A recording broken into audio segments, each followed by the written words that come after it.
Hello, everybody, and welcome back to Chiseled. And why do we call it Chiseled? Because we're all work in progress. Again, I'm Rob Commodari. I'm your host. I'm also the author of Better Than You Think. And today I have a guest out of New York. Her name is MaryLou Kayser. I hope I pronounced that right. Hmm. Kayser.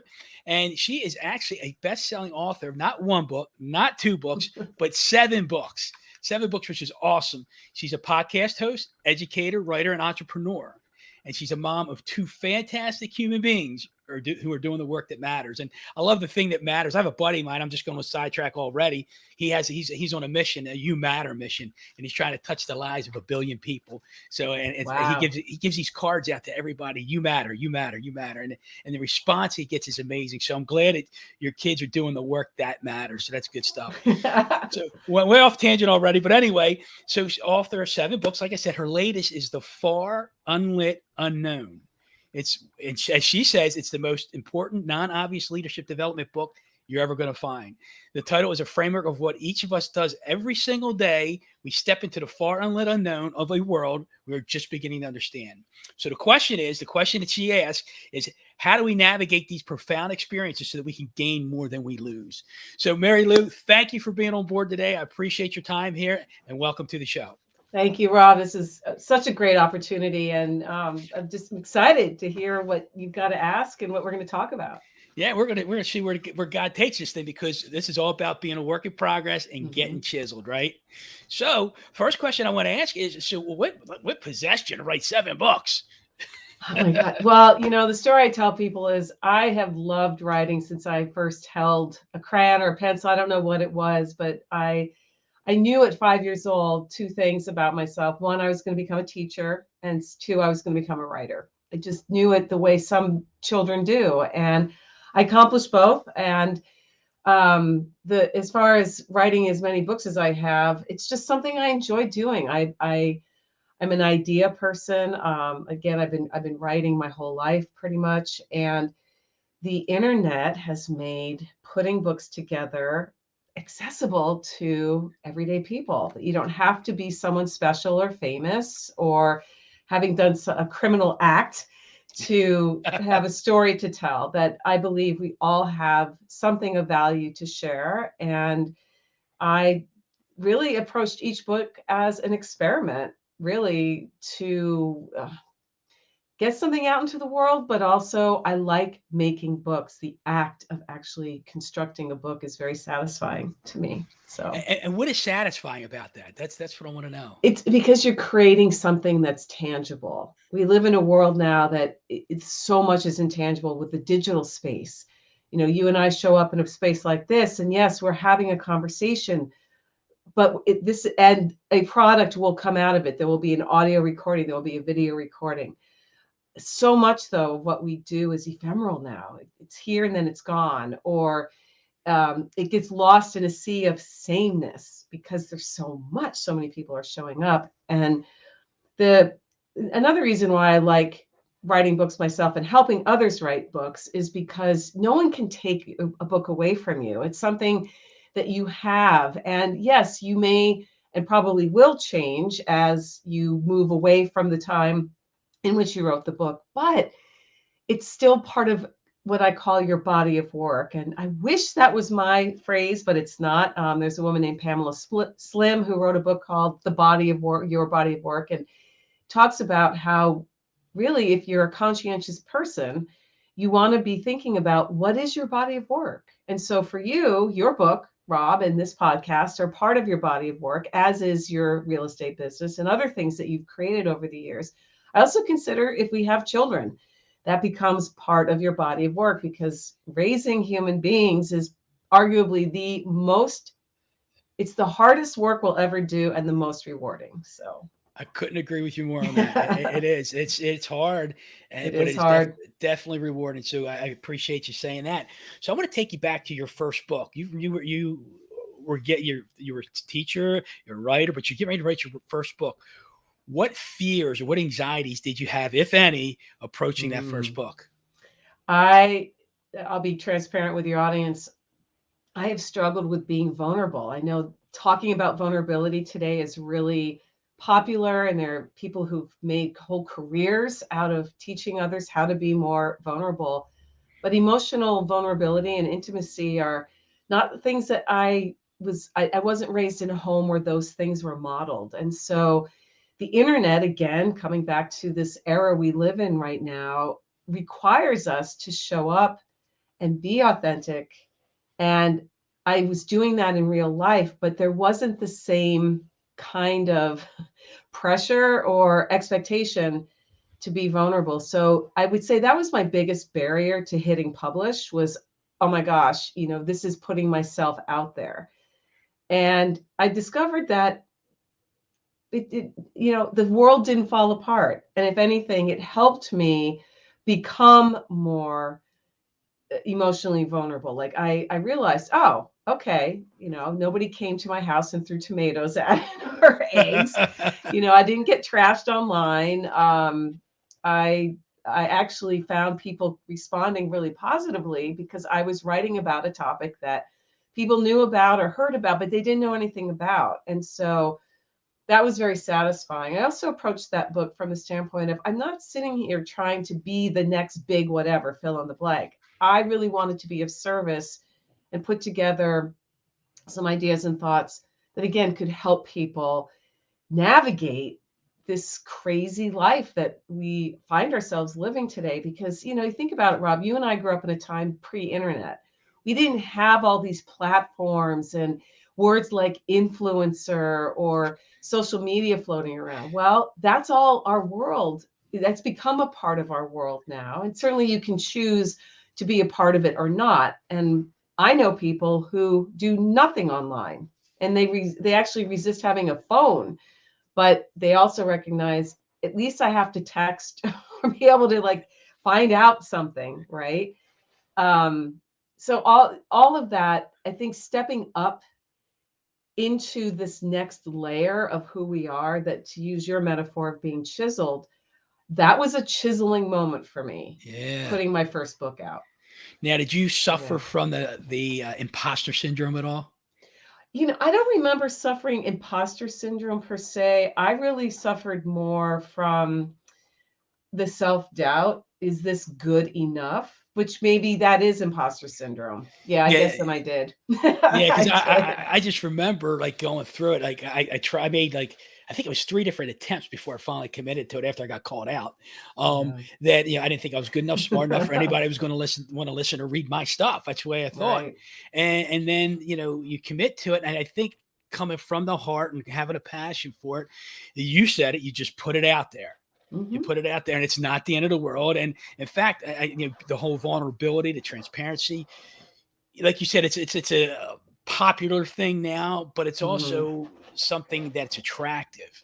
And maybe that's why it's popular, because it's become attractive and people say, oh, you're not weak if you're vulnerable anymore. You're strong. And so thank you for doing that. But so now you've written 7 books, and the latest one is the Far Unlit Unknown. Yeah. What is the Far Unlit Unknown? Well, the Far Unlit Unknown is a collection of poems. And you want to talk about vulnerability. Wow. Like you read in my bio. Oh, man. I actually wrote a collection of poems back, I don't know, in the 2000s. And when Amazon and the self-publishing came along, I got as far as uploading the manuscript, and I never hit publish because I was too chicken. Because poetry as an art form is a very vulnerable form. And it's also a form that's misunderstood, and not everybody is into poetry. And I get that. I'm not out to, reach everybody. But a year ago, at the end of November of 2021, my father died unexpectedly. And that event and the things leading up to that event influenced my life in a way I don't think you're ever prepared for. I don't care if you're someone you love has a long, prolonged illness and then death is the eventual end, or if it happens quickly like it did with my dad. We humans have to go through a whole bunch of stuff, and saying goodbye, letting go, asking what's next, while dealing with all the immediate things like lawyers and physical things that are left behind, right? So I came into the new year of 2022, and for whatever reason, now I will say at the same time that this happened, right about the same time, there was, so I met somebody in my life who had a profound influence on me. And those two things converging, that perfect storm of losing my dad and then meeting somebody who just came out of nowhere, really. Suddenly I was getting, and this is going to sound woo-woo, but I think your audience will get it, because your audience is spiritual. I started getting downloads from a higher source, and they were coming to me through poems. And it had been a long time since I'd written any poetry. And I've learned, Rob, that you listen. I've trained myself that when something comes to you, whether it's an idea for a product or it's a poem or it's just, oh, I'm going to make that recipe. Capture it when it's fresh, because you're not going to remember it maybe even an hour later because you're on to something else. So I just started collecting, writing these down. And about May rolled around, it came up for air, and I thought, wow, you know, I've been writing these poems down for a while. I wonder what I have here. And I looked at it. I said, oh my gosh, look at this. And that's when I decided, you know what, I'm going to put a book of poems out. I haven't written a book for a while. This is calling me. And so I printed them all out. I organized them by theme. There's 4 main themes in the book. The first one is leaving. The second one is grieving. The third one is loving. And the fourth one is being. And the poems that are in each of those 4 categories, if you will, reflect some aspect of these big emotional experiences that we have. At some time we leave towns, we leave our home, you know, when we leave our parents, we see our children leave as they grow up. Sometimes we leave relationships through divorce or death.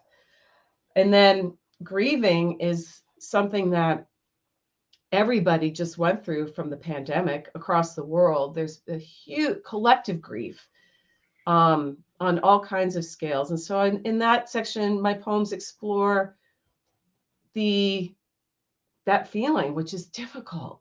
And then loving and being kind of, you know, the first 2 are a little bit more intense. And then not that the second 2 aren't, but there's more uplifting, you know, when we think about loving and when you think about being. So it just came together, and I put it together. I got some proof copies. I sent it out to a couple of very trusted inner circle folks.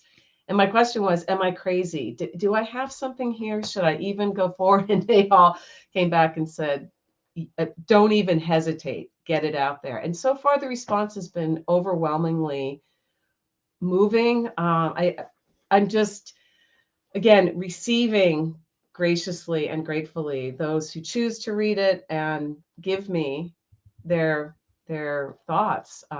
This is what it looks like. If I'll hold it up, it's right here.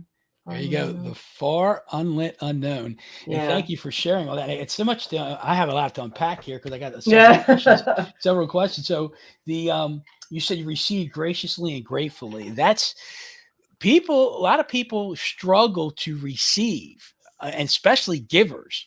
And so you're giving of your knowledge, your time, your education, and your spirituality, giving all that. And so I think the key word was graciously.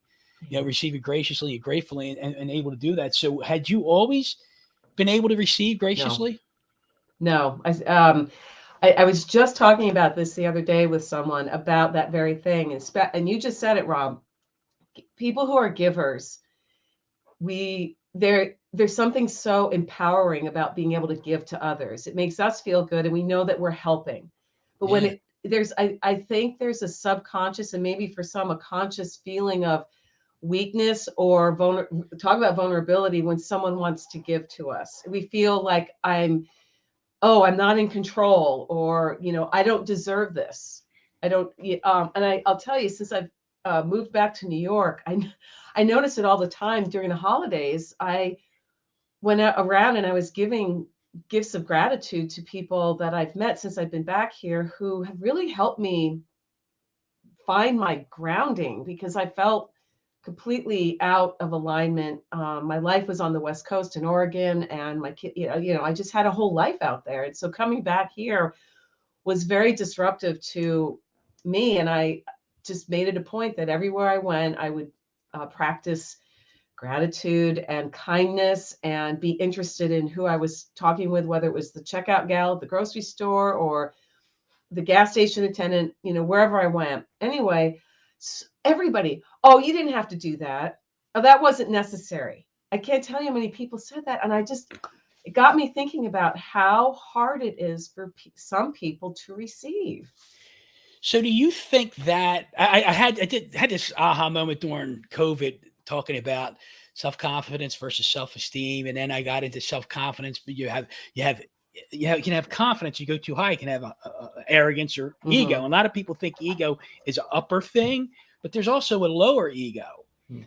And the part I think that we struggle with as givers when we don't receive well is that lower ego. Like you said, that's not necessary. You don't have to do that. I don't deserve that. That's a lower ego thing. And people are like, what the heck is a lower ego? It's just things like that. Some people might say, hey, you look great today, MaryLou. Oh, I forgot to put the right blush on. That's a lower ego statement. Or, hey, great presentation. Oh, I forgot to mention this. All you really need to do is say, thank you. Exactly. Thank you. Thank you. And our lower ego struggles with that. So thank you for bringing that up. My next question was, and I'm going back a little bit. You talked about you didn't use the word vibes. You said calling or feeling or whatever it is, and you got to listen. You said you just got to listen. So what does that?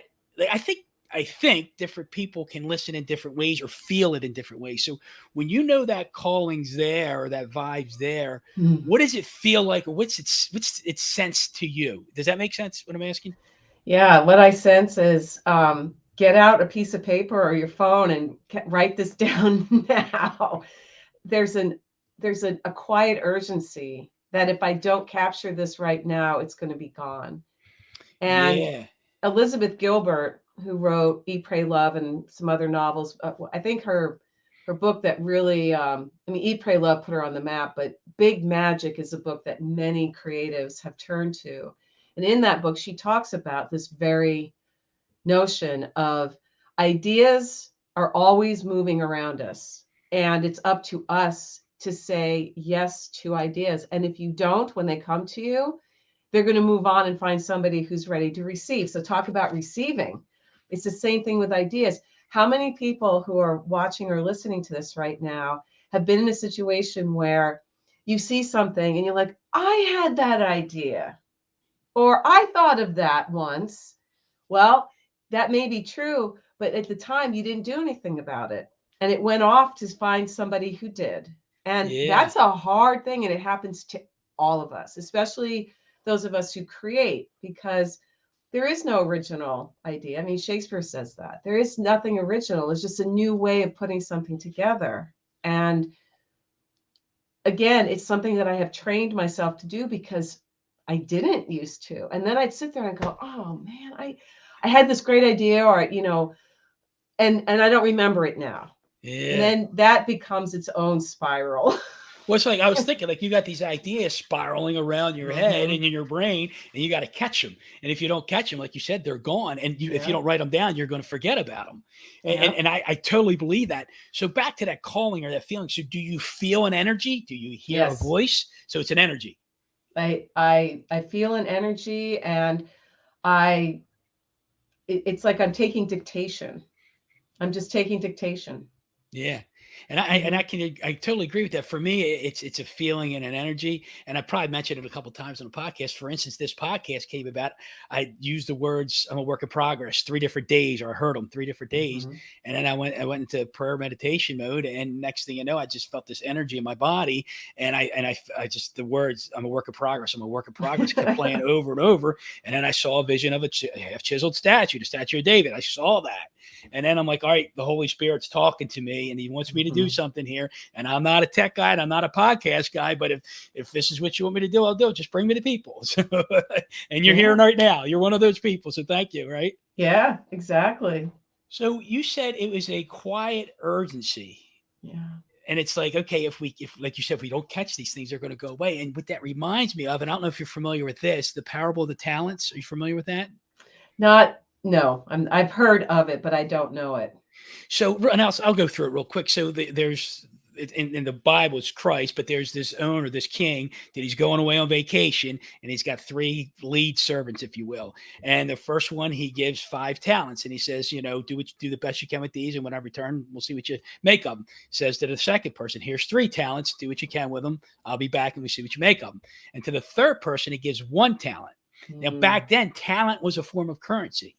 So today we say talent is a skill, an ability we have.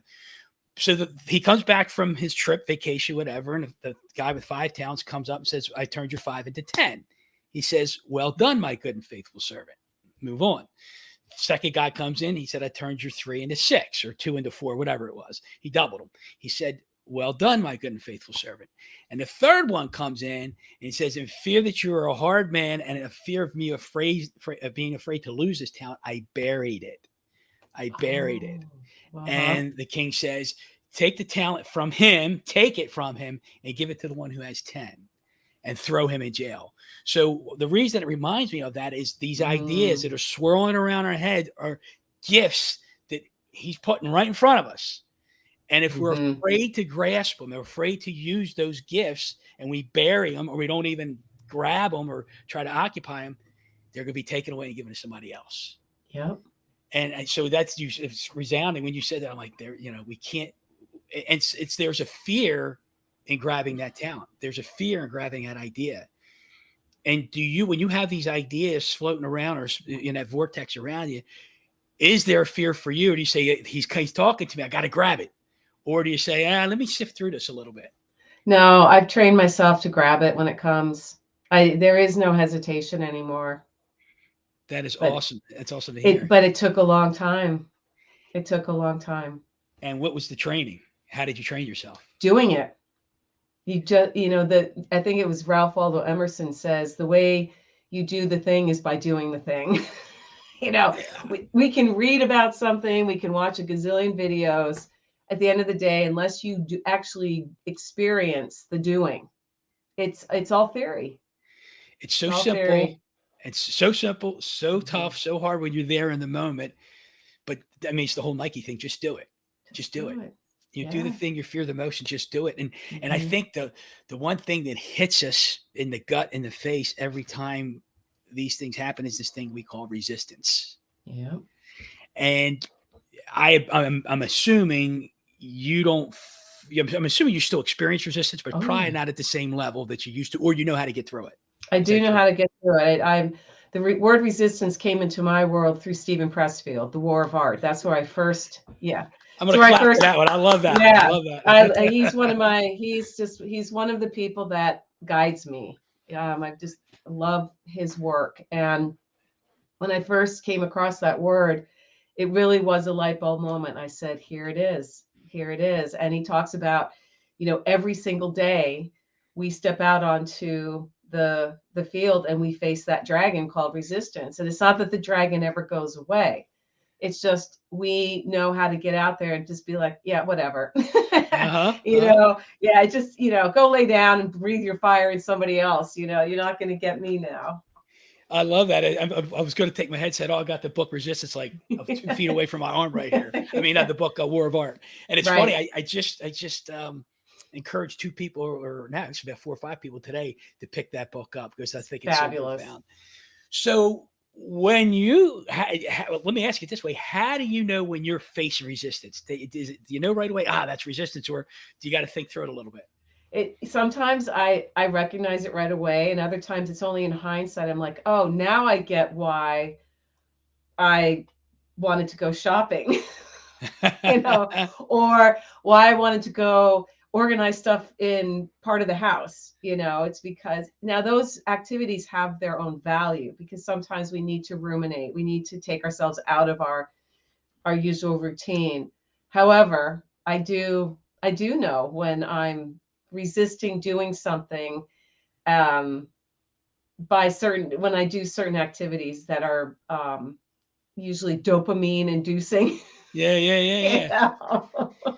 So when you see it though, do you have a conversation with God or how higher power? I mean, do you have that conversation? Yeah, I talk to the universe. I know some people like that term, and I just say, okay, universe, what are you trying to tell me right now? Because Yeah. I'm just not, I'm not with you. Yeah. Yeah. And so I'm going to ask this question. So you call it the universe. Do you see the universe as God, or you don't put the two together? No, I do. I think however you want to see something bigger than ourselves that is a guiding force that has it's hard to explain, but it's there. Yeah. And you um I've heard it said that prayer is us talking to God and intuition is God talking to us. Oh, I love I that. love that. That is not my own. I'm taking that from I wish I could tell you where I got it, because I love to credit the person. I'm drawing a blank. If I think about it, I'll let you know. But yeah, Yeah. when we Repeat that for us pray, though. Yeah. Repeat it, please. yeah, when we pray, we are talking to God. When we feel that gut feeling, the intuition, that's God talking to us. Man, I got chills. It just makes me think how Hmm. many times I sit my little prayer chair over here, and I get those feelings, and I'm like, it's God, the Holy Spirit talking to me, and it's so Hmm. powerful. So, I mean, you've been doing this for a long time, and what would be an encouragement you give to others to either break through that resistance or tell their story for that matter? Because Yeah. that's what writing's all about. It's like telling your story, your idea. What encouragement would you give to people? Right. Well, I would say, start. It doesn't have to be something that you share right away. In fact, there was a woman that she works with a lot of authors on marketing. And we had a conversation a few years back, and she said, you know what, MaryLou, not everything you write is meant to be published. And that's pressure that I think authors sometimes put on ourselves that, oh, this has to be something. No, it really doesn't. But for people who have never put anything really out there in a bigger way, maybe ask yourself some questions like, what am I resisting? What am I afraid of? Um, who who do I think is going to judge me? And if you can put a name to that, that's a big one. People have it. We all have in our heads those judgers who are going to come, and could be a family member, could be an old teacher, could be some trauma from our past that we're still carrying. And sometimes, as hard as those places to go can be, that's where the richest material is. Because let me tell you, everybody is walking around a Yeah. bag of trauma. We all are this bag of trauma, right? And just because somebody has put out something doesn't mean suddenly those things have gone away. It's just you show up differently. You Yeah, show up differently. that's so profound because I think people think, you accomplish something and then you broke that fear and you're never going to have that fear again. It's just like you recognize it and manage it, right? Right. So, are you afraid of anything now? Yeah. I mean, I sometimes I fear that everything I've done is has been for nothing. Hmm. Okay. Um, I uh I sometimes fear that I'm not going to accomplish some of the big goals I still have. That something I'm going to get in my own way somehow, right? Because I mean, at the end of the day, that's the only person that stops you is yourself. Exactly. So you said you have All up here. you have a fear that you might not accomplish those goals. So what's the worst thing that could happen if you don't accomplish those goals? I knew you were going to ask that. That I don't know. I look back and I think, well, there's things that I said I had to pass up in the past, and I'm still here. And usually other opportunities come along. So if I don't accomplish those things, I'm probably going to accomplish something else. Again, my book is a perfect example of that. I did not have a book of poems on my list. it was a gift to me. And that made it that much more powerful and frightening. I mean, terrifying to put it out. Terrifying. Once it was out there, I'm like, okay, all right. And I just had to move forward. And you did. And I did. So let me ask the reverse question of what I just asked you. What's the best thing that could happen if you don't hit those goals? I think the answer is the same. Something else. I will have done something else. Yeah. You know, in the process of going after those big dreams, something else is going to show up. And another one of my favorite sayings is, you have to put yourself in the path of something every single day, big or small, middle of the road, it doesn't matter. This, you and I talking, is putting ourselves in the path of something, right? We don't know we don't know who's going to hear this, who's going to watch this, and what it's going to do for them. Yeah. But if you don't put yourself in the path of something, you know, what are you doing?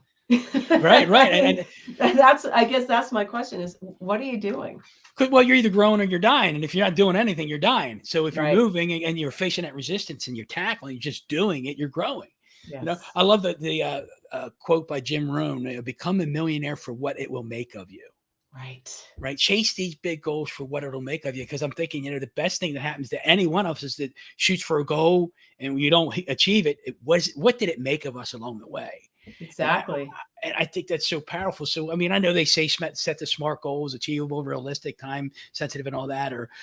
But you know, you shoot for these bigger goals, and I don't want to say so what if you don't make it, but focus on who and what you become along the way. I think that's the most powerful thing that can happen. And you put these books out there, you put yourself out there, and you're inspiring people along the way. And I don't think there's, to me, and you don't always know who you inspired. Mm-mm. You don't know who connected with it. Mm-mm. But I think you have this sense of fulfillment because you know you did it. Yeah. And that's a powerful feeling, isn't it?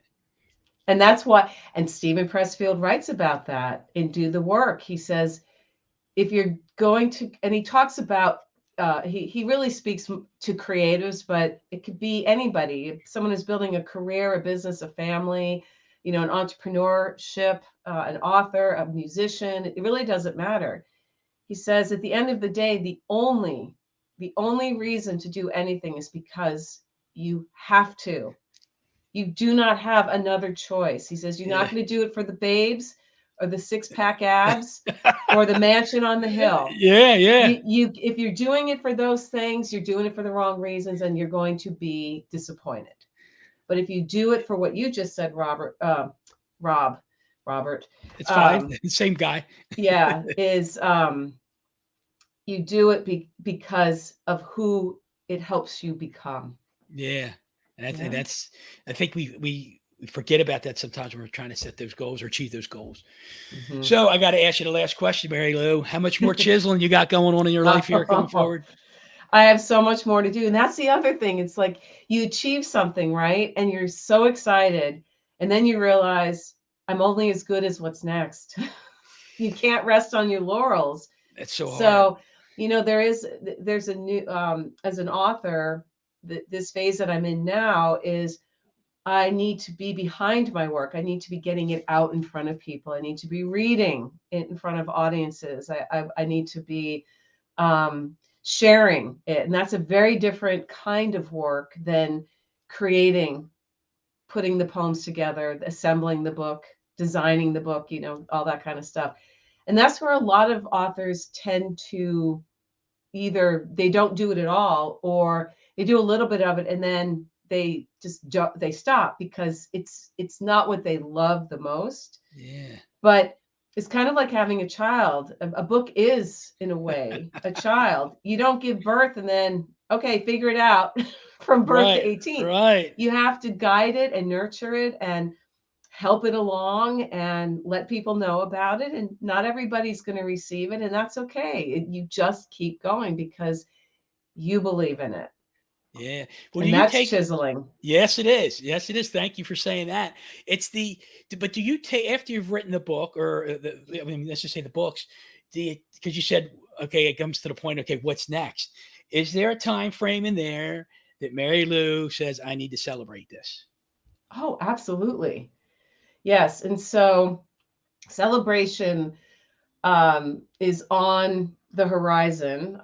What I want to do is have throw a party where I invite people and people come, and it's really a gift to others. It's Mm-hmm. not like, oh, come and, you know, MaryLou, no, it's not that at all. It's just, hey, I want to share that I did this and you matter to me in my life. Yeah. And let's raise a glass and have a little bite and laugh. And I'll read some of the stuff and everybody has a good time. And then we go on our merry way. But absolutely, that's coming. All right. I can't wait. I can't wait for that one. So, MaryLou, thank you so much. And I'm glad, and I even mentioned this earlier on, Tommy Breedlove had introduced us Yes. months ago. And I think you have attended one of his retreats. You haven't done that yet. Not yet. Yeah. On the list. Right, but you were asked to go to one, or speak at one, which is great. That's a great honor. And so we met Tommy Breedlove, who's been on one of the podcasts. I'm so grateful to him that he introduced us, and he's a machine in and of himself. But if somebody wanted to get a hold of you, MaryLou, if you're open to it, how would they contact you? Best place to go is my website, which is MaryLouKayser.com, MaryLouKayser.com. And everything you need to know is there. You can, there's, work with me tab. There's my social links if you want to just follow me, or connect that way. I love engaging with people. I'm a real advocate for active engagement. I'd rather have fewer people in my world that really want to engage than a whole bunch of people that never look at anything, right? Yeah. You can buy my book there. It's right there. You can see my other books. There's also a link to my podcast, which I will say, Rob, your episode will be coming out in the next couple of weeks or so. Thank you. I'm looking forward to that. Yeah. So listen, your fan base can check that out because it's a great conversation. We got into some good stuff there. So yeah, I mean, I welcome, as far as the social platforms I spend time on, LinkedIn and Instagram, and it's just my name, MaryLou Kayser. So I'm easy to find. Well, you've been engaging today. You've been impactful and inspiring today, and I can't wait to get this out there for other people to hear and let it do its thing for them. Correct? Exactly. So thank you for your time today, MaryLou. I'm looking forward to other conversations because we will stay in touch. And until next time, everybody, let's go get chiseled.